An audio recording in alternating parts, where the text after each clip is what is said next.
Monsieur Leblanc?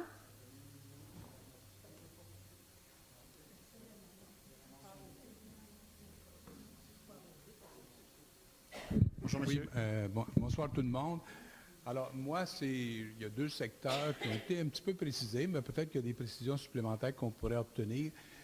D'abord, la hausse de 0,75 affectée à la STTR.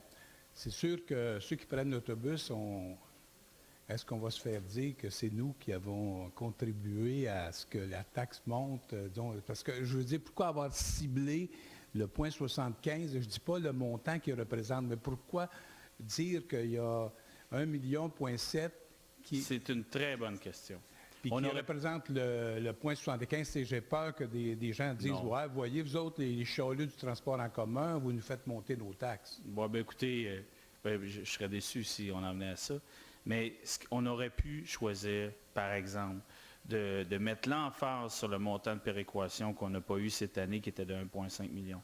On aurait pu choisir, par exemple, de dire, bon, ben là, il y a le 1,1 million de taxes que les gens qui sont accablés par la pyrotite ne paient pas. On aurait pu, voyez-vous, on aurait pu en choisir d'autres. Ce qu'on voulait, c'est envoyer un message clair que le transport collectif, on souhaite l'amener, et puis là, c'est même pas un jeu de mots, on souhaite l'amener à bon port, on souhaite vraiment lui donner les moyens d'atteindre ce qu'on a comme indicateur de performance. Bien sûr, c'est pour ça aussi qu'on vous a présenté la répartition de ce montant-là en accord avec la STTR, et c'est pour ça aussi que les gens de la STTR vont devoir travailler avec des indicateurs de performance qui vont se fixer, puis nous autres, on va suivre ça de près. Mais ce qu'on voulait, peut-être que de votre côté, c'est comme ça qu'on peut le voir. Peut-être que de votre côté, c'est une façon de dire, bien, on croit en nous, les usagers du transport en commun, puis on veut nous aider à faire partie de ce système-là.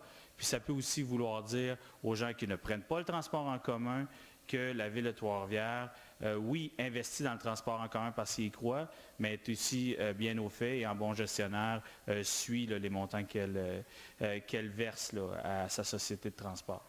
Parce que le 1,7 million est pas pour l'amélioration, mais ça va être à long terme. C'est les fondations. Ce 1,7 million-là va être dépensé cette année. On va voir les résultats du 1,7 million en 2020. Là. Bien, ce qu'on va voir, j'aimerais bien vous dire oui, mais ce qu'on fait en ce moment, c'est vraiment d'établir des fondations qui vont nous permettre d'amener la société de transport où on veut aller. Il y en a déjà un 600 000 qui est versé là, sur du, je cherche le terme exact, là, mais vers l'amélioration continue, merci. Fait qu'on on est là-dedans, là. C'est ça. Il y a aussi un montant qui est dédié aux soutien aux opérations, mais ce n'est pas un plaster. On n'est pas en train de mettre un diachylon sur un problème. On est en train de travailler sur l'ensemble du bobo.